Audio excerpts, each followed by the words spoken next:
Subscribe to our YouTube channel and press the bell icon for latest updates.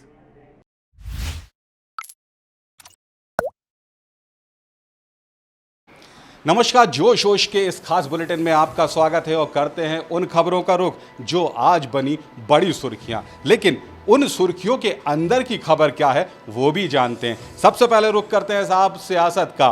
BJP के उम्मीदवारों की list आनी है, बहुत दिन से इंतजार चल रहा है। कहा जा रहा है आज आएगी कल आएगी, लेकिन ये संभव नहीं हो पा रहा। आखिरकार कहाँ फंस रहा है पेच। मैं सीधा रुख करता हूँ अशोक जी का।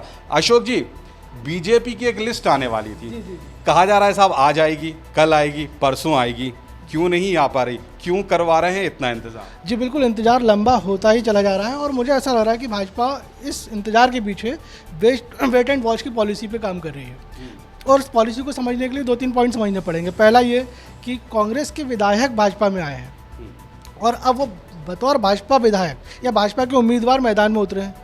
वो मैदान में कितने एक्सेप्टेबल हैं, कितने स्वीकार्य हैं भाजपा कार्यकर्ताओं को, जनता को, इसको बताने के लिए भाजपा के खुद दिग्गज नेता उनके साथ चुनावी सभा में भी उतरे हैं। और वो लेकिन अशोक जी पहले सर्वे हो चुका है।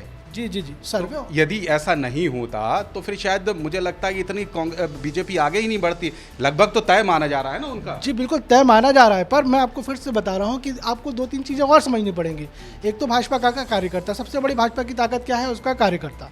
उस कार्यकर्ता के दिमाग में अभी भी कहीं ना कहीं ये है कि ये नाम तय है पर घोषित नहीं है। उसको अभी भी कहीं ना कहीं लग रहा है कि शायद हमें अपने भाजपा के ओरिजिनल जो नेता हैं उन्हीं के लिए काम करना पड़ेगा और इन फाइनल इनका नाम शायद कट जाए। तो सिंधिया जी को झुंझुना भी पकड़ाया जा सकता है, यानी कि जो 25 सीटों की बात कही जा रही थी उनमें कटौती हो सकती है। बिल्कुल हो सकती है और ये मुझे लगता है कि जो इंतजार है लिस्ट का, ये सिर्फ सिंधिया जी को ये बताने का प्रयास है और उनके सामने सारा फीडबैक रखने का प्रयास है। आप चीज़ को समझिए कि सिंधिया जी जब भाजपा में आए हैं उसके बाद से हाईकमान भी और संघ भी उन्हें हाथों हाथ ले रहा है, तो वो किसी भी कीमत पे सिंधिया को नाराज़ करना तो नहीं चाहते। वो इस उम्मीद में है कि ये लिस्ट का इंतजार बढ़ाया जाए और ग्राउंड लेवल पे जो फीडबैक आ रहा है, जो नाराज़गी आ रही है, उसे सिंधिया जी खुद समझे और खुद अपने कुछ कैंडिडेट को विड्रॉ करें और ये लिस्ट फाइनल हो। यानी कि आईना दिखाया जा रहा है। बिल्कुल। तो अभी ऐसा लग सकता है कि थोड़ा और इंतजार करना पड़ेगा। मुझे ऐसा लग रहा है कि अभी और इंतजार करना पड़ेगा। अच्छा, एक जब आप ऐसा कह रहे हैं तो मान लीजिए जो 25 सीटों की बात कही जा रही है जिस पर सिंधिया समर्थक माने जा रहे थे तय होंगे, और लेकिन अब असमंजस की स्थिति है। मान लीजिए कोई इसमें कैंडिडेट को टिकट नहीं मिलता, तो क्या बी टीम भी तैयार की जा रही है बीजेपी की तरफ से? बिल्कुल, बीजेपी की बी टीम तैयार है और वो इस हाईकमान से हरी झंडी के मिलने के इंतजार में है कि यहाँ से उनको इशारा मिले। और वो फील्ड पे देखिए बीजेपी का कार्यकर्ता लड़ता है, बीजेपी की सबसे बड़ी ताकत उसका कार्यकर्ता है और वो कार्यकर्ता को उन्होंने 5 महीने से एक्टिव करके रखा हुआ है।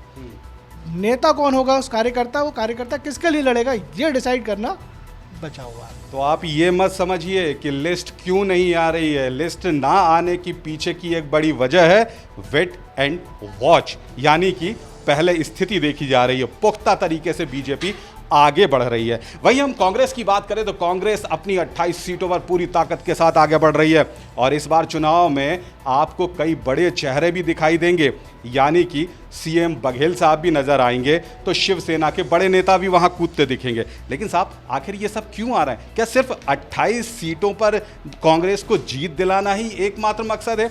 विकास जी, क्या सिर्फ इतना मकसद कि कांग्रेस जीत जाए या खबर के अंदर की भी कोई खबर है?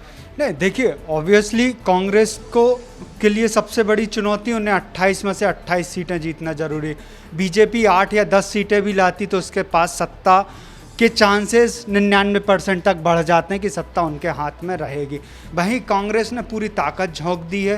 पहले खबर थी कि सचिन पायलट जो नेशनल चेहरा हैं वो चुनाव प्रचार के लिए आएंगे। अब खबर आ रही है कि भूपेश बघेल छत्तीसगढ़ के सीएम और राजस्थान के सीएम अशोक गहलोत भी इन 28 सीटों पर चुनाव के प्रचार। शिवसेना के नेताओं की बात आ रही है, महाराष्ट्र के शिवसेना के नेता भी शिरकत कर। बिल्कुल, क्योंकि कांग्रेस का उनके साथ अब महाराष्ट्र में गठबंधन है, तो कांग्रेस कहीं भी पूरे देश में इस बात को कांग्रेस ये मैसेज देना चाहती है कि हमारा गठबंधन मजबूत है और वो स्ट्रांगली मैदान में उतर रहे हैं। और इसके पीछे की वजह है आने वाले सालों में होने वाले विधानसभा चुनाव और 2024 का लोकसभा चुनाव। यानी कि भाजपा के खिलाफ गठबंधन को बनाने की पूरी तरह कोशिश है और शायद उसी शक्ति प्रदर्शन को यहाँ पे किया जा रहा है। हाँ, कांग्रेस के लिए, क्योंकि वो एकजुटता दिखाना बहुत ज़रूरी है और शक्ति प्रदर्शन तो है ही, इसमें तो कोई डाउट नहीं है। और इसलिए वो पूरी 28 सीटों पर ये बड़े दिग्गज जल्दी आपको मध्य प्रदेश में दिखाई देंगे। चलिए साहब, यानी कि कांग्रेस फूक फूक के कदम रख रही है, लेकिन कांग्रेस की कला है ना, वो रुकने का नाम नहीं ले रही है। गोविंद सिंह बड़े नेता हैं, पूर्व मंत्री भी हैं। उनका कहना है कि जो सर्वे किया गया है उनके उम्मीदवारों को लेकर कांग्रेस के, वो भरोसे लायक नहीं है, बल्कि जो भी फैसला ले रहे हैं पीसीसी चीफ ले रहे हैं, यानी कि ऐन मौके पर एक बार फिर कल है। आइए अशोक जी बताइए, क्या कुछ मसला है, क्यों ये पेंच फंस रहा है? जी, कांग्रेस के साथ सबसे बड़ी दिक्कत यही है कि वो कलह में, आपसी कलह में हारती है। और इस बार भी भाई जो तस्वीर बन रही है ऑलमोस्ट वैसी ही दिखाई दे रही है। सबसे ज़्यादा इम्पॉर्टेंट चंबल की सीट है, वहाँ 16 सीटों पर चुनाव है और वहाँ गोविंद सिंह बहुत अच्छा प्रभाव भी रखते हैं चंबल के क्षेत्र में। पर 2 सीट मेहगांव और मुरैना, इन दोनों को लेके गोविंद सिंह पीसीसी चीफ कमलनाथ से थोड़ा सा नाराज़ चल रहे हैं। अब वो नाराज़गी धीरे धीरे सामने आ रही है और आज तो बिल्कुल खुल के सामने आ गई, जब उन्होंने बिल्कुल साफ कहा कि सारे फैसले पीसीसी चीफ ले रहे हैं, चुनाव समिति की बैठक की उन्हें कोई जानकारी नहीं है। तो कहीं ना कहीं ये लग रहा है कि वो अपनी उपेक्षा से नाराज़ हैं या पीसीसी चीफ जो हैं, कैंडिडेट जो फाइनल कर रहे हैं, उससे वो कहीं ना कहीं खुश नहीं है। लेकिन एक जो सामने माहौल दिख रहा है उसमें ऐसा ही माना जा रहा है कांग्रेस के लिए एक स्वर्णिम अवसर है भुनाने का, लेकिन आपको नहीं लगता ये कल है फिर ले डूबेगी कांग्रेस? बिल्कुल, मैंने जैसे कहा कि गोविंद सिंह का चंबल में बहुत अच्छा होल्ड है, बहुत सीनियर नेता है, तो और कई सीटों पर उनका बहुत अच्छा प्रभाव भी है और यही कारण है कि उनको साथ रखना या उनका साथ आना बहुत ज़रूरी है कांग्रेस के लिए। लेकिन ऐसा संभव होता हुआ नहीं दिख रहा। फिलहाल जिस तरह की उन्होंने आज बयान दिया है, इंटरव्यू दिया है, उसको देख के तो ऐसा लग रहा है कि वो कहीं ना कहीं निराश हैं, नाराज़ हैं और ये नाराज़गी डेफिनेटली कांग्रेस पे भारी पड़ेगी। ये सब कला है कांग्रेस के साथ लगातार चली आ रही और उसका एक बड़ा परिणाम ये रहा कि अच्छा खासा सरकार बन चुकी थी, लेकिन गई गाड़ी। चलिए एक और रुख करते हैं बड़ी खबर का, और वो खबर ऐसी है कि साहब एक नेताजी नोट बांटते दिखे थे, इसके बाद अब एक मंत्री जी हैं जो साड़ी बांटते हुए दिख रहा है, यानी कि वोट चाहिए और वोट के लिए सब कुछ करेगा। धर्मेंद्र, क्या वाकई वोट के लिए सब कुछ करेगा या इस खबर के पीछे भी कोई खबर छुपी है? देखिए, अब हर एक वीडियो में एक नया ट्विस्ट सामने आ रहा है और जिनका वीडियो सामने आ रहा है वो तो किनारा कर ही रहे हैं, क्योंकि चुनाव आयोग ने जो आदर्श आचार संहिता है वो लागू कर रखी है, तो वो तो खुल के कह नहीं सकते। लेकिन सबसे बड़ी बात ये है कि एक वीडियो के बाद दूसरा वीडियो, दूसरा वीडियो के बाद तीसरा वीडियो, तो कहीं ना कहीं जो अंदर खाने जो प्रत्याशी हैं उनके अंदर खलबली तो है ही।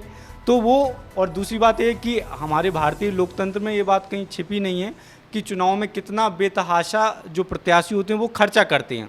तो साड़ी बांटना, शराब बांटना, नकदी बांटना, ये हमारे यहाँ चुनाव के समय पे आम बातें हो जाती हैं। लेकिन अभी देखना ये होगा, हमको अभी वेट एंड वॉच की स्थिति में ही रहना होगा कि चुनाव आयोग उन वीडियो की किस तरह से जांच करता है और कितनी उनमें तथ्यात्मक जो है वो सही है और कितना जो है वो गलत है, क्योंकि आचार संहिता में आप इस तरह का काम नहीं कर सकते।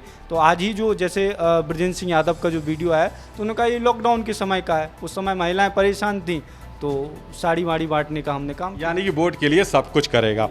लेकिन आप ध्यान रखिएगा, यदि आपके क्षेत्र में चुनाव हैं तो आप ध्यान रखें कि मास्क लगा के ही जाएं जब वोट करने जाएं। इसके अलावा 2 गज की दूरी भी बनाए रखें, लेकिन याद रखिएगा वोट जरूर देना है, क्योंकि आपका एक वोट इस देश के लिए, इस प्रदेश के लिए, इस विकास के लिए एक बहुत मददगार साबित होगा। अब आईपीएल का रुख कर लेते हैं साहब। आईपीएल गजब ढा रहा है। निमीश है मेरे साथ। निमीश भाई, क्या चल रहा है आईपीएल में, बताइए। आशीष जी, जहां देखो इस वक्त आईपीएल का जादू चल रहा है और आज राजस्थान और मुंबई का मैच होना है। मैच बहुत अच्छा होना है ऐसा आशंका जताई जा रही है, क्योंकि पिछले 2 सीज़न के आंकड़े कहते हैं कि राजस्थान से मुंबई आज तक नहीं जीता। मुंबई जो इतना बड़ा चैंपियन है, 4 बार आईपीएल जीत चुका है, तो अब देखना होगा क्या होता है। पॉइंट्स टेबल में अभी मुंबई सेकंड नंबर पर है और राजस्थान काफ़ी निचले स्तर पर है। अगर मुंबई जीतता है तो आज टॉप कर जाएगा पॉइंट टेबल में, और राजस्थान अगर हारता है तो लीग में बना रहना बहुत कठिन हो जाएगा उनके लिए। आपकी कैलकुलेशन क्या कह रही है, कौन बाजी मारने वाला है? मेरे हिसाब से तो मुंबई जीत जाएगा आज। उनकी बॉलिंग ले लो, टीम बैलेंस देख लो, रोहित शर्मा बहुत गजब की फॉर्म में चल रहे हैं, तो मेरे हिसाब से आज मुंबई का जीतना तय लग रहा है। सही बताना, आपकी फेवरेट टीम कौन सी है, ईमानदारी से? अगर पब्लिक ना हंसे तो मेरी फेवरेट टीम आरसीबी है। हाँ चलिए, मत हंसीएगा।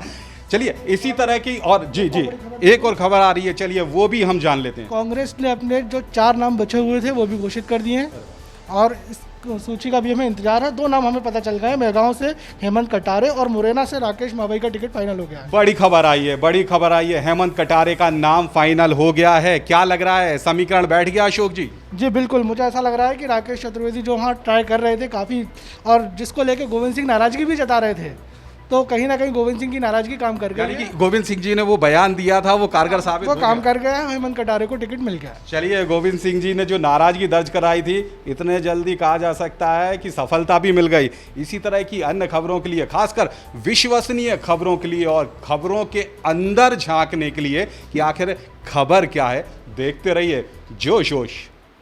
Subscribe to our YouTube channel and press the bell icon for latest updates.